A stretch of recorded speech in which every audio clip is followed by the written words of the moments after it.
Hello friends. Now in this session we are going to discuss about a special operation, special field under the construction sector, that is safety in the cable cars. So from the picture itself you can have the idea what exactly the cable cars are. As far as the India is concerned, if you observe, normally we are discussing about the cable cars, that is nothing but the aerial ropeway cable cars. But in actual, the cable cars are the vehicles which may be the cable cars on railway, or that may be a cable car buses. So basically when the cables are attached to the cars or to the vehicles on a continuous basis, and with the help of that cable only the vehicle is going from one point to another point, and we can travel easily with the help of this cable. We can drop at any point with the help of that cable mechanism, and that is the concept of cable car. But in India, the cable cars are mainly famous, that is called as aerial ropeway cable cars. So the literature, the safety aspects, the rules and regulations, the legal compliances are very less known to the common public, and that is why it is need of our to have a look about the safety aspects in the cable car.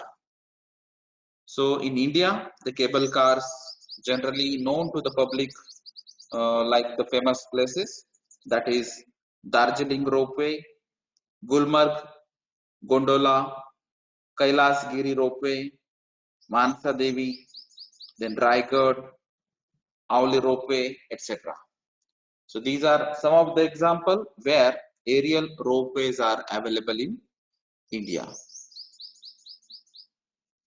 So this is the basic schematic diagram of ropeway. So that is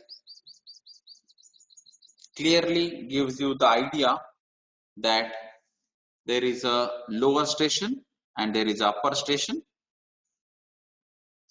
So in the cable cars, these cables, that is the wires, are the main components.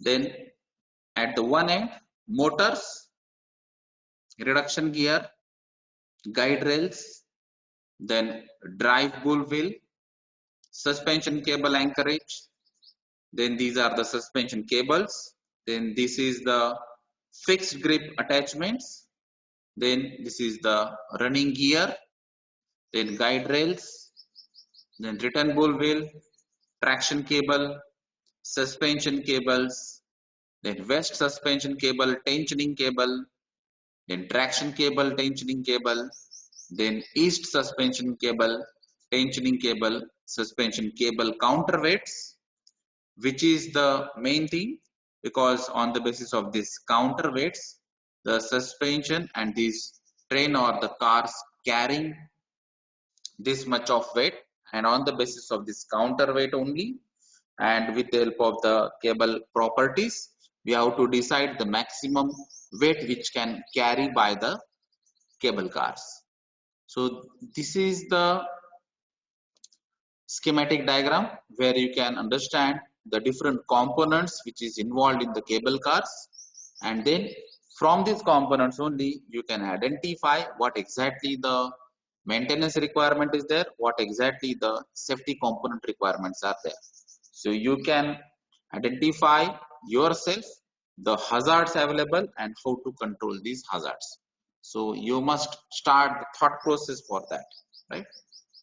Generally, when the cable cars are discussed, the general safety assessment of the cable cars can be done, and some of the parameters which is involved in these cable cars are: the first is comparison to the other means of passenger transportation. So normally nowadays we are using the aeroplanes, we are using the railways, we are using the bus facility, we are using the private vehicle, etc.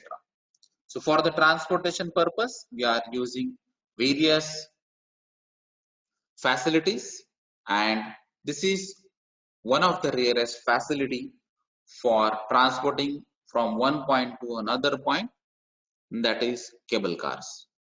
So we must compare these facilities which is available, that is called as transportation facilities. So it is difficult to conduct such different survey since there are different results in the various statistics, because cable cars, railways are different, cable car buses are different, cable car ropeway are different. So the survey and their comparison are difficult. Furthermore, the basis of the accident statistics is not clearly defined, because in some of the ropeways, in some of the cable cars, in some of the cable car buses, some incident or accident may happen. But if it is not reportable or not documented, then the clear-cut accident statistics, which is clear in the case of industries, is not clearly defined. So for instance, fatalities on railways, it is not known whether only passengers are included or such figures involve workers' accidents, crashes, and uncontrolled road crossings, etc. So especially when we are talking about the cable cars, railways, so some accidents are happen while road crossing or due to some workers unsafe conditions or unsafe act, etc. But these are not clearly defined. Especially when we are talking about India, there are very less facilities which is called as cable cars. Numbers making the most sense, which can be taken from the internet. So internet is the only source which can gives us the judgment or the idea regarding the number of fatalities or the number of accident or incident which is happen in all over the globe. But these numbers are may not be authentic or may not satisfy our need, that the numbers which is clearly defined as far as the industries accidents or industrial fatalities are concerned. So there are some bodies, agencies which can gives us the clear-cut idea, but that is not the case in this transportation. So in the automobile, only the risk we take when boarding the passenger car is considered. Pedestrian, bicycle, motorcycle, truck driving, and public transport fatalities are not included in the assessment. So for automobiles, there are plenty of data available, and automobile traffic is so extensive that a single catastrophic accident does not distort any results. So boarding a passenger is the main risk in the automobile. Then in aeroplanes, only the risk we take when boarding a commercial aeroplane. So boarding a commercial plane is the main risk in the aeroplane sector. The freight transport planes, gliders, small airplanes for adventure trips, helicopters are not included in the assessment. Then as far as the railway is concerned, only the risk we take when boarding a passenger. So like automobile, boarding a passenger is the main risk in the railways also. Then passenger evacuation requirement is the main requirement while considering the general safety assessments of cable cars. So in case of any emergency, in case of any incident or accident, or any unavoidable circumstances, or natural disaster is happen in that area, then we have to evacuate the passenger. That is the basic requirement. So for the evacuation of passenger, which is possible if the system can't be moved anymore. So that is the basic condition. So if the system can't be moved anywhere, then evacuation of passenger is easily possible. In such case, passenger must be evacuated and moved to the safe place, preferable to one station of the cable car line. The evacuation process must be safe and shall not lead to the hazardous exposure of passengers to freezing temperatures or the heat. So in some of the countries, the ropeways or the cable cars are designed in the area where the temperature may be minus, and in some of the cases the temperature may be more than the comfortable zone. So normally the comfortable zone is 15 to 25 degrees Celsius.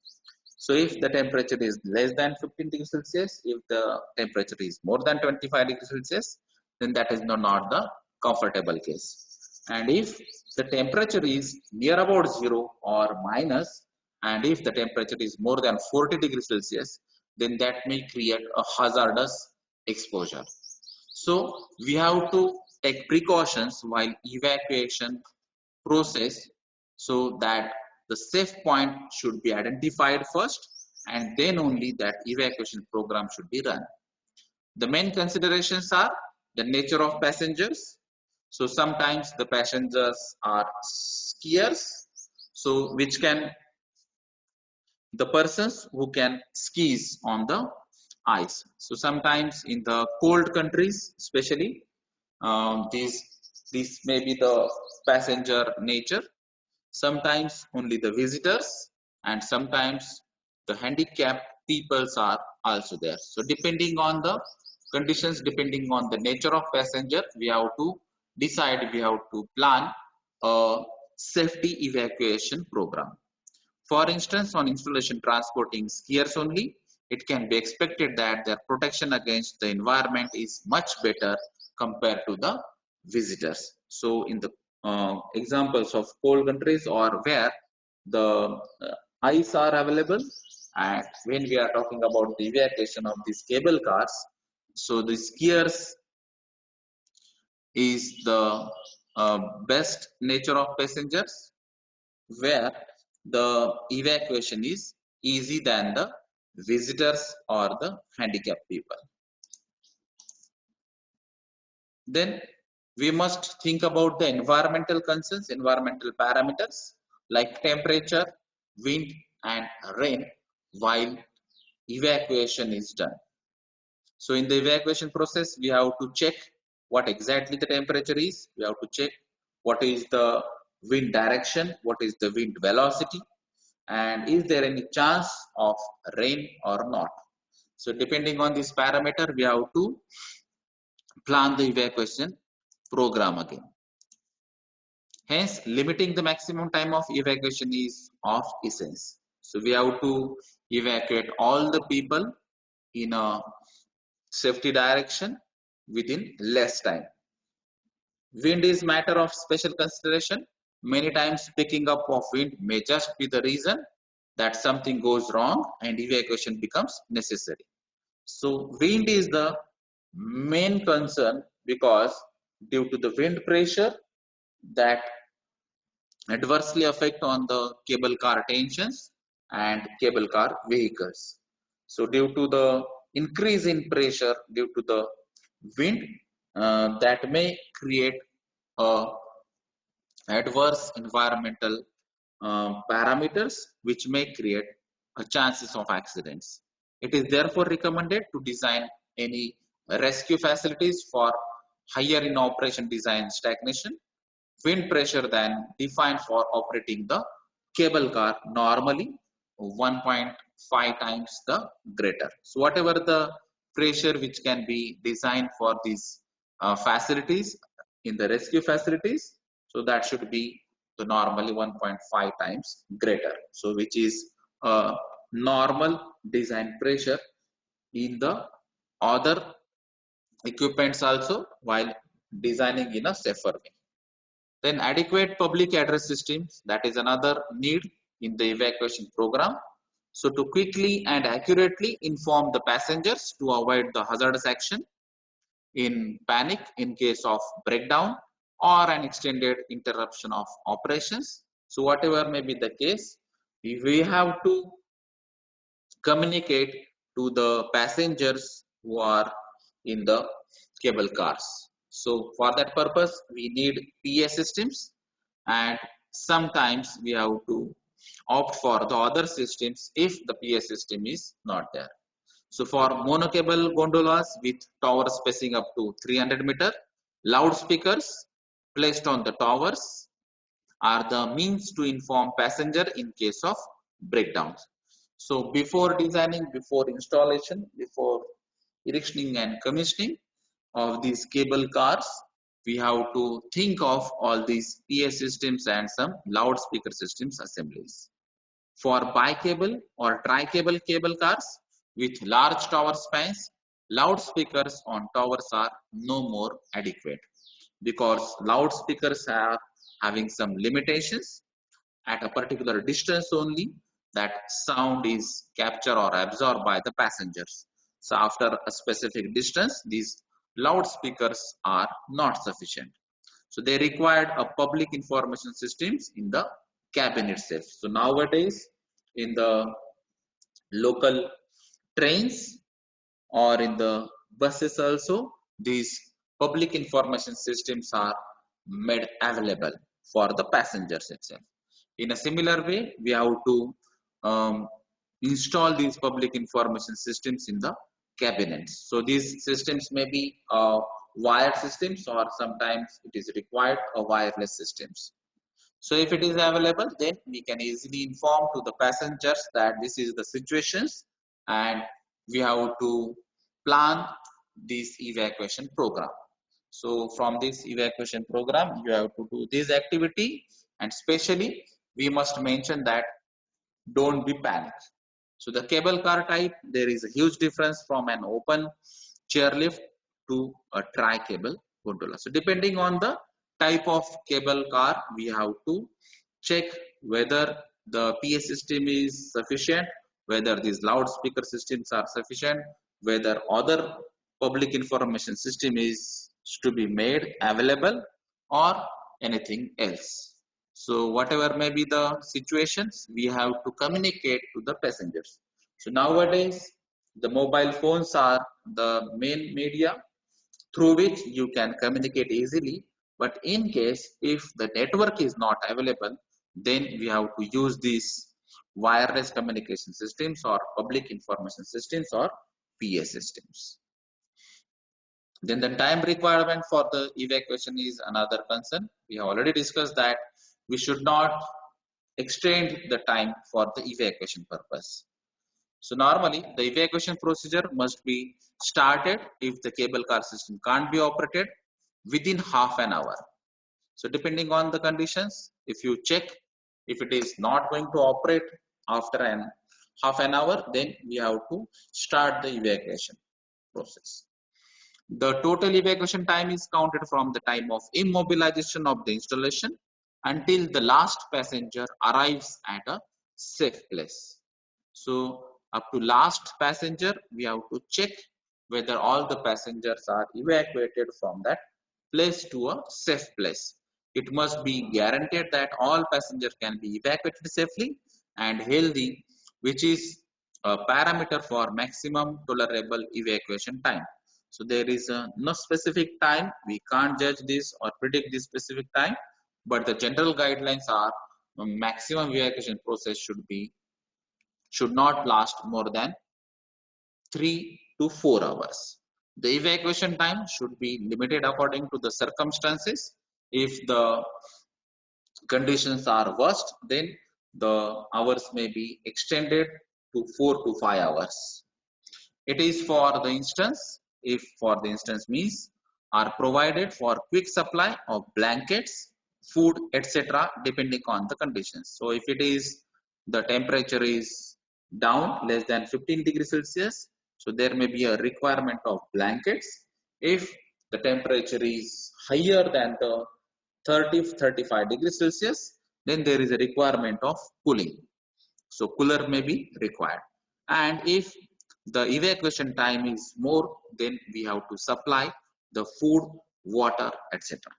The evacuation time may be extended depending on the situation. Same is true if favorable climatic conditions are prevailing. So evacuation equipments are needed for the evacuation program. Important is the proper storage of all rescue equipment in a lockable room with checklist to verify the completion. So we must already made the checklist for this evacuation program, and specifically a special list should be made for the evacuation equipment. All the equipment for the evacuation purpose should be ready.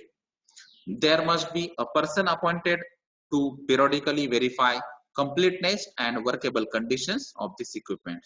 So like a safety officer, like a supervisor in the industries, there should be a person who is going to verify the completeness and the ready equipment, whether it is tested, calibrated, etc.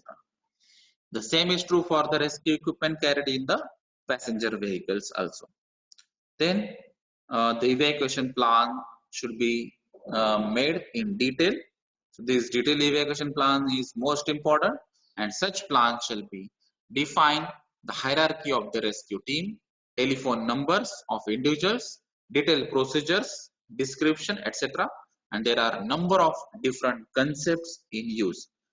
So depending on the cable car type, depending on the conditions of the evacuations, and depending on the location also, we have to list out, we have to display the hierarchy of the rescue team with the contact numbers. Then there is a need of training in these safety aspects of these cable cars.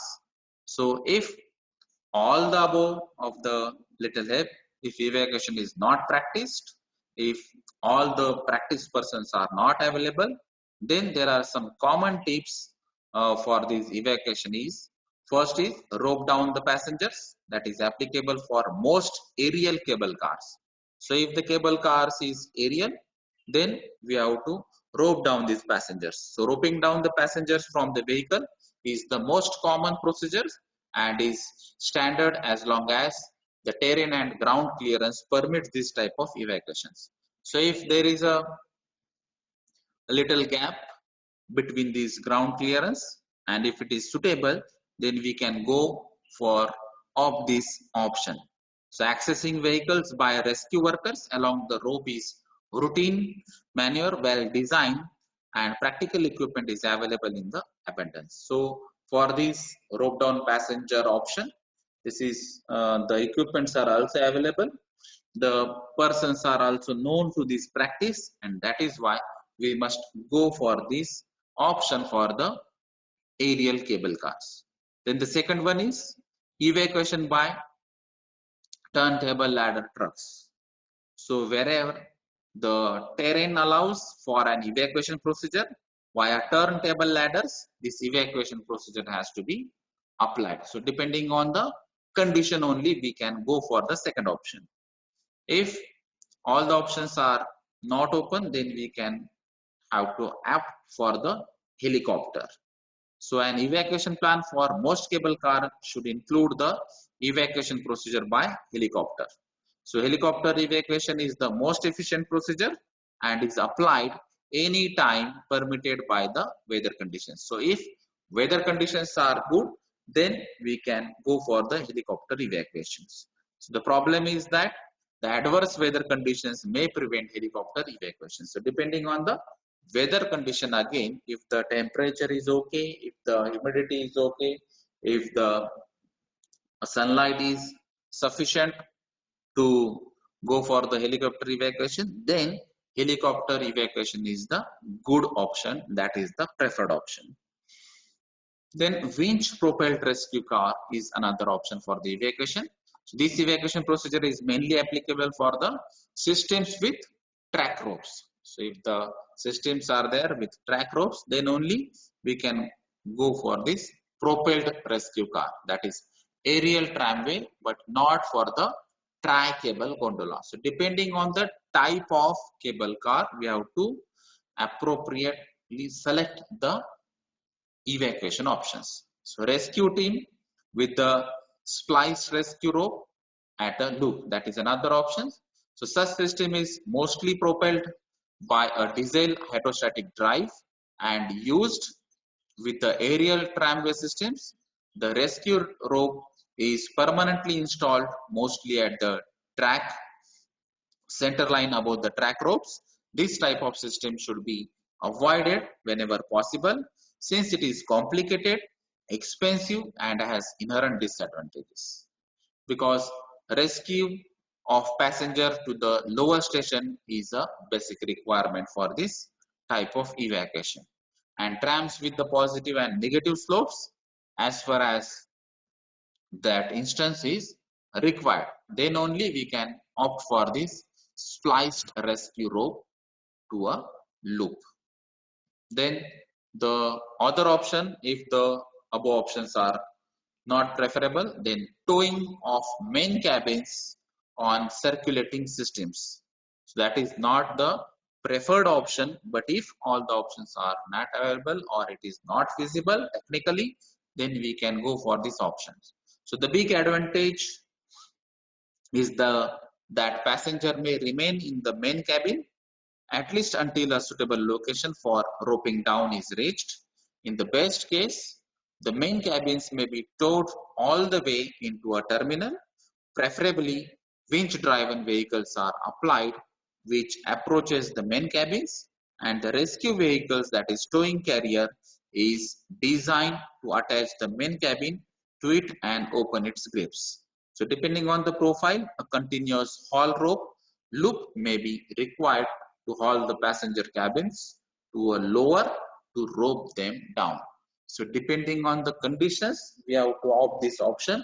Otherwise, we have to try this ABCD option first. If the preferred options are not feasible, then only we can go for this DEF options. Thank you.